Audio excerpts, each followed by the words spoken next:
नमस्कार, पेन बाजपेयी अपने YouTube channel मेरी पेन बाजपेयी पे आपका बहुत बहुत स्वागत करता हूं। आज जो पेपर हम लोग डिस्कस करने वाले हैं वो है 11 अक्टूबर 2017 सेकेंड शिफ्ट का एमटीएस का पेपर। तो इसके सारे मैथ्स के क्वेश्चन को हम लोग आज की क्लास में सॉल्व करने वाले हैं। तो चलिए स्टार्ट करते हैं। सबसे पहला क्वेश्चन आप लोग देख पा रहे होंगे, यहाँ पे पूछा गया है कि 603 गुणे 597 का मान कितना होगा। तो कोई दिक्कत वाली बात नहीं, इसको क्या ले सकते हैं 600 प्लस 3 और 597 को क्या ले सकते हैं 600 माइनस का 3। ठीक है, a plus b a minus b क्या होता है a square minus b square. तो यहाँ पे कितना आएगा 6 का वर्ग कितना होता है 36 और 0 कितने आएंगे आपके 4 माइनस 9। तो जब इसमें से हम यहाँ पे कितना हुआ, ये हुआ 3,60,000। 3,60,000 में से जब हम 9 घटाएंगे तो कितना आएगा 3,59,991, यानी कि ए वाला जो ऑप्शन है वो आपका बिल्कुल करेक्ट है। अगला क्वेश्चन आप लोग देख पा रहे होंगे, पूछा गया है कि 1 से 100 तक 7 के ऐसे कितने गुणज हैं जो 4 के गुणज नहीं है। इसका मतलब है कि 1 से 100 तक 7 के गुणज निकालो, उसमें से 7 और 4 का जो गुणज होगा यानी कि वो 28 का गुणज भी होगा, तो 28 के जो गुणज हैं वो घटा दो। तो गुणज निकालने का तरीका मैंने आपको बताया है, जहाँ तक एक्सपेंड की जाए सीरीज़ तो बस उससे क्या करो, जिसका गुणज पूछा गया उससे डिवाइड कर दो। तो 100 तक 7 के गुणज निकालने हैं तो 7 से डिवाइड कर दो और इसमें से घटाना है आपको 28 के गुणज।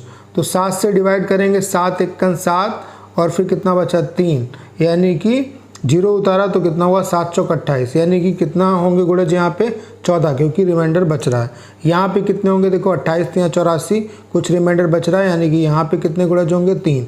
तो 14 में से 3 गया तो कितना बचा 11, यानी कि बी वाला जो ऑप्शन है वो आपका बिल्कुल करेक्ट है। अगला क्वेश्चन यहाँ पे पूछा गया है आपसे, पहला स्टेटमेंट दिया है कि विषम गुणे सम होता है। तो देख लेते हैं, मान लेते हैं विषम संख्या है 3 और सम संख्या कितनी है 2। तो इसको अगर मल्टीप्लाई करें तो कितना आएगा सम संख्या आएगा, यानी कि पहला वाला जो स्टेटमेंट है वो गलत है। फिर विषम गुणे विषम 3 गुणे 3 कितना होगा 9 आएगा, जो कि विषम है।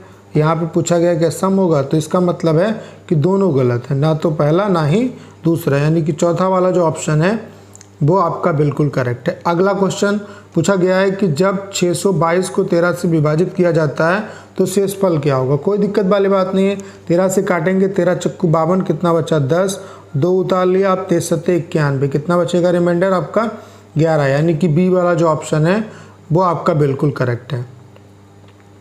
अगला क्वेश्चन आप लोग देख पा रहे होंगे, पूछा गया है निम्नलिखित में से कौन सी संख्या 4 से विभाज्य नहीं है। तो 4 की डिविजिबिलिटी अगर आपको पता होगी तो आपका आंसर आ जाएगा। 4 की डिविजिबिलिटी क्या कहती है कि कोई संख्या 4 से कब कटती है, जब उसके लास्ट में या तो 2 जीरो हों या तो लास्ट के 2 अंक 4 से पूरी तरीके से विभाजित हों। तो ये इसके 2 अंक देखो पीछे के 4 से कट रहे हैं, इसके 2 अंक पीछे के देखो 4 से कट रहे हैं, इसके भी अंक 4 से कट रहे हैं, सिर्फ इसके नहीं कट रहे हैं। इसका मतलब है डी वाला जो ऑप्शन है वो आपका बिल्कुल करेक्ट होगा। अगला क्वेश्चन आप लोग देख पा रहे होंगे, दिया हुआ है ए किसी कार्य को 24 दिन में कर सकता है, उसने 6 दिन तक कार्य किया तथा शेष कार्य बी ने 12 दिन में पूरा कर दिया। बी अकेले कार्य को कितने दिन में कर सकता है। कोई दिक्कत वाली बात नहीं है, ए 24 दिन में कर सकता है। 6 दिन में कितना कार्य किया होगा 6 चौक 24, यानी कि 1/4 कार्य हो गया। तो 4 में से 1 कार्य अगर हो गया तो बचा कितना 3/4। तो ये बी ने कितने दिन में किया 12 दिन में। तो 3 चौक 12, पूरा कार्य कितने समय में करेगा 4 चक्कू 16, यानी कि बी को पूरा कार्य करने में 16 दिन लगेंगे।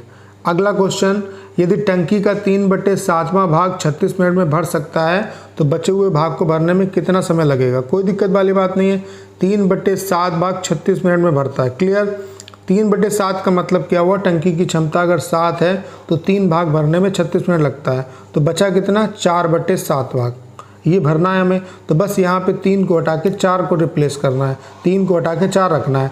तो 3 से अगर काटेंगे तो यहाँ पे कितना हुआ 12, 4 लाना है तो 4 से इधर भी मल्टीप्लाई कर दो तो 5 चौक 48, यानी कितना समय लगेगा 48 मिनट। ए वाला जो ऑप्शन है वो आपका बिल्कुल करेक्ट है। अगला, यदि 2 घनों के आयतनों का अनुपात 125:27 है तो उनकी भुजाओं का अनुपात क्या होगा। तो आयतन दिया है, भुजाएं निकालनी है, तो इसका क्यूब रूट ले लो। 125 का क्या होता है 5, 27 का क्या होता है 3, यानी कि अनुपात जो होगा वो कितना होगा 5:3। ए वाला जो ऑप्शन है वो आपका बिल्कुल करेक्ट है।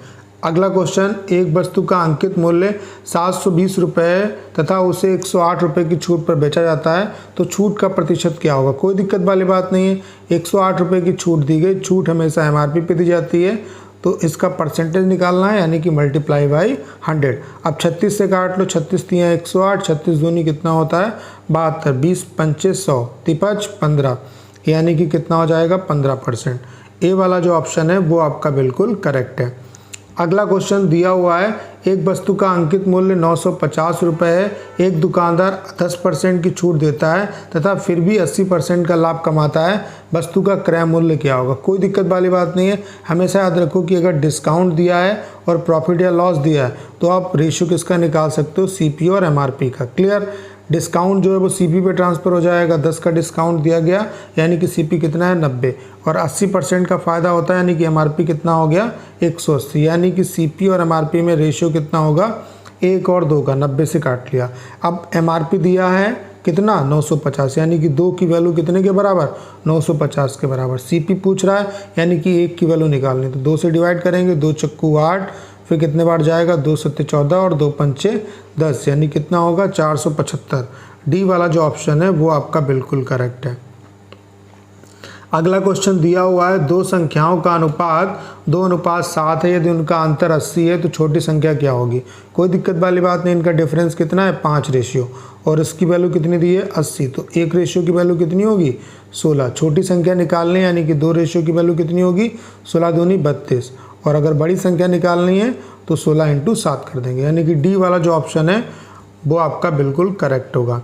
अगला क्वेश्चन दिया हुआ है, यदि 2a = 5b = 10c तो a:b:c निकालना। कोई दिक्कत वाली बात नहीं है, a की वैल्यू निकालनी है तो b और c को मल्टीप्लाई कर दो, 5 × 50। b की वैल्यू निकालनी है तो a और c को मल्टीप्लाई कर दो, 10 दूना 20। फिर c की वैल्यू निकालनी है तो इनको मल्टीप्लाई कर दो।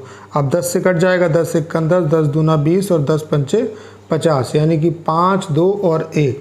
बी वाला जो ऑप्शन है वो आपका बिल्कुल करेक्ट है।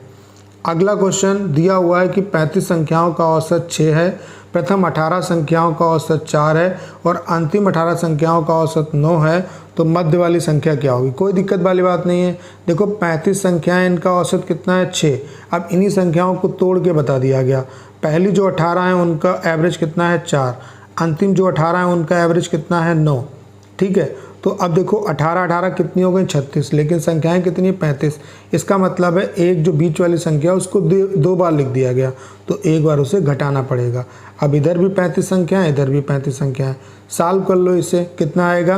देखो इसको और इसको जोड़ लो आप और इसमें से इसे क्या करेंगे घटा देंगे। तो देखो 18 अगर हम यहाँ पे कॉमन ले लें, x की वैल्यू कितनी आएगी 18 अगर कॉमन ले लें यहाँ पे तो 18 × कितना हो जाएगा 13। क्लियर, और यहाँ पे माइनस का 35 × 6। क्लियर, तो 6 अगर कॉमन ले लें तो यहाँ पे कितना होगा 6 तियाँ 18 होता है तो 13 तियाँ कितना हो जाएगा 13 तियाँ 39 हुआ। क्लियर, और यहाँ पे कितना हुआ 35, तो 39 में से 35 गया तो कितना बचा 4, 6 चौक कितना हुआ 24, यानी कि बी वाला जो ऑप्शन है वो आपका बिल्कुल करेक्ट है। अगला क्वेश्चन, यदि एक वस्तु के क्रय मूल्य और विक्रय मूल्य होगा, यहाँ पे विक्रय मूल्य लिखना भूल गया, का अनुपात 5:4 है तो हानि प्रतिशत क्या होगा। कोई दिक्कत वाली बात नहीं है, 5 की चीज़ को 4 का बेचा गया तो 1 का नुकसान हुआ। नुकसान या फ़ायदा हमेशा किस पे होता है CP पे होता है, तो 100 पे कितना फ़ायदा या नुकसान होगा, यानी कि 20% का क्या होगा लॉस होगा। ए वाला जो ऑप्शन है वो आपका बिल्कुल करेक्ट है। अगला, यदि लाभ 25% है तो क्रमशः क्रय मूल्य और विक्रय मूल्य का अनुपात क्या होगा। 25% की जो फ्रैक्शन होती है क्या होती है 1/4, यानी कि CP अगर 4 है तो उस पर 1 का फ़ायदा हुआ, यानी कितने का बेचा गया 5 का, यानी कि CP और SP का अनुपात कितना है 4:5, यानी कि बी वाला जो ऑप्शन है वो आपका बिल्कुल करेक्ट है। अगला, किसी संख्या के 70% में से 120 घटाने पर परिणाम कितना आता है 90 आता है, तो संख्या क्या होगी, यानी कि हम कह सकते हैं डायरेक्ट कि 70% में से 120 घटाया तो 90 आया, तो 70% संख्या का कितना होगा 120 को उधर ले जाएंगे यानी कितना हो गया 210, तो 70 से काट लेंगे, कितने बार जाएगा 3 बार, 1% की वैल्यू 3 के बराबर, तो 100% की वैल्यू कितनी होगी 2 0 चिपका दो यानी कितना होगा 300।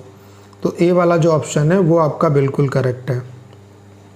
अगला क्वेश्चन, यदि किसी संख्या का 1/3 75 है तो उस संख्या का 80% क्या होगा। 1/3 जो है वो 75 है, तो पूरी संख्या क्या होगी 75 × 3, तो उसका 80% पूछा गया, यानी कि 80/100। सॉल्व कर लो। 25 तियाँ 75, 25 चक्कू 100, 4 से काटेंगे कितना हुआ 20, 20 तियाँ 60 और 6 तियाँ 18, यानी कितना हो जाएगा 180। ए वाला जो ऑप्शन है वो आपका बिल्कुल करेक्ट है।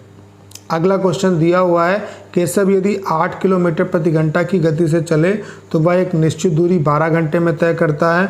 यदि वह वही दूरी रेलगाड़ी से 16 किलोमीटर प्रति घंटा की गति से तय करे तो उसे कितना समय लगेगा। देखो डिस्टेंस यहाँ पे कांस्टेंट है, अगर डिस्टेंस कांस्टेंट होती है तो S1/S2 की जो वैल्यू है वो T2/T1 के बराबर होती है, यानी कि चालों का अनुपात टाइम के अनुपात का उल्टा होता है। तो पहले चाल कितनी है 8, दोबारा चाल कितनी है 16। T2 जो है हमें निकालना है, T1 दिया हुआ है, कितने घंटे लगते हैं 12। 4 से काटो, 4 चक्कू 16 और 4 तियाँ 12, 4 से काटेंगे 4 दूनी 8, 3 दूना कितना हुआ 6, यानी कितना समय लगेगा 6 घंटे। तो सी वाला जो ऑप्शन है वो आपका बिल्कुल करेक्ट है। अगला, यदि एक 350 मीटर लंबी रेलगाड़ी एक खंभे को पार करने के लिए 14 सेकंड लेती है तो रेलगाड़ी की चाल क्या होगी। तो चाल बराबर होता है दूरी बटे समय। रेलगाड़ी अगर खंभे को पार करेगी तो अपनी लंबाई के बराबर दूरी तय करेगी, यानी कि उसकी चाल क्या होगी, दूरी कितनी 350 और टाइम कितना है 14 सेकंड। अब ये मीटर पर सेकंड में आएगी, लेकिन किलोमीटर पर घंटे में निकालना है तो 18/5 से गुणा कर देंगे। क्लियर। तो 14 से 7 से काट लो, 7 दूनी 14 और 7 पच्चे 35, ठीक है। 2 से यहाँ पे काटेंगे तो कितना होगा 9 और यहाँ पे 5.50, यानी कि 10 नमा 90 किलोमीटर पर घंटा। सी वाला जो ऑप्शन है वो आपका बिल्कुल करेक्ट है। अगला क्वेश्चन, एक धनराशि ब्याज की किसी वार्षिक दर से 7 वर्ष के लिए साधारण ब्याज पर निवेश की जाती है। यदि ब्याज दर 8% बढ़ा दी जाए तो ब्याज 2240 रुपये बढ़ जाता है। निवेश की धनराशि क्या होगी। कोई दिक्कत वाली बात नहीं है। देखो सिंपल इंटरेस्ट सिंपल होता है, जितना ब्याज पहले साल मिलेगा उतना ब्याज हर साल मिलेगा। देखो 8% अगर रेट बढ़ा दी जाती है तो 1 साल में 8% बढ़ेगा पैसा, 7 साल में कितना बढ़ गया 56%, और रुपए में कितना बढ़ गया 2240, यानी कि 56% की जो वैल्यू है वो 2240 के बराबर है। तो कितने बार जाएगा 56 चक्कू होता है 224, यानी कि 1% की वैल्यू 40 के बराबर, तो 100% की वैल्यू कितनी होगी 4000, यानी कि बी वाला जो ऑप्शन है वो आपका बिल्कुल करेक्ट है। क्वेश्चन आप लोग देख पा रहे होंगे, दिया हुआ है वर्ष 2008 से 2015 तक 2 शहरों ए तथा बी में चोरी हुई चौपहिया वाहनों की संख्या को दर्शाया गया है। तो पहला क्वेश्चन पूछा गया है, किस वर्ष में चोरी हुए 2 पहिया वाहनों की कुल संख्या सबसे अधिक थी। तो सबसे ज़्यादा किस में थी, आप लोग देख पा रहे होंगे जो सबसे ज़्यादा संख्या है वो 2013 में है 444 और 408, यानी कि टोटल कितनी 8 4 12 और 5 8 852, यानी कि बी वाला जो ऑप्शन है वो करेक्ट है। अगला, शहर ए में क्रमागत 2 वर्षों में चोरी हुए चौपहिया वाहनों की संख्या में प्रतिशत परिवर्तन किस वर्ष में अधिकतम हुआ। तो देखो क्वेश्चन को कॉमन सेंस से भी लगा सकते हो। सबसे ज़्यादा देखो मैक्सिमम वृद्धि किस में हुई, आप देख पा रहे होंगे सबसे जो ग्राफ ज़्यादा उठ रहा है वो इसी में उठ रहा है, यानी कि 2009 में होगा। देखो यहाँ से यहाँ पहुँच गया, इसका मतलब है इसका कौन सा ऑप्शन करेक्ट है, ए वाला जो ऑप्शन है वो आपका बिल्कुल करेक्ट है। तो उम्मीद है कि आज की क्लास को अगर आपने अंत तक देखा होगा तो सारे क्वेश्चन आपको बहुत ही अच्छे तरीके से समझ में आए होंगे। आपको करना क्या है, इस क्लास को ज़्यादा से ज़्यादा शेयर करना है। इसके अलावा अगर आप चैनल पर नए हैं और आपने अभी तक इसे सब्सक्राइब नहीं किया तो प्लीज़ चैनल को सब्सक्राइब करना मत भूलिएगा।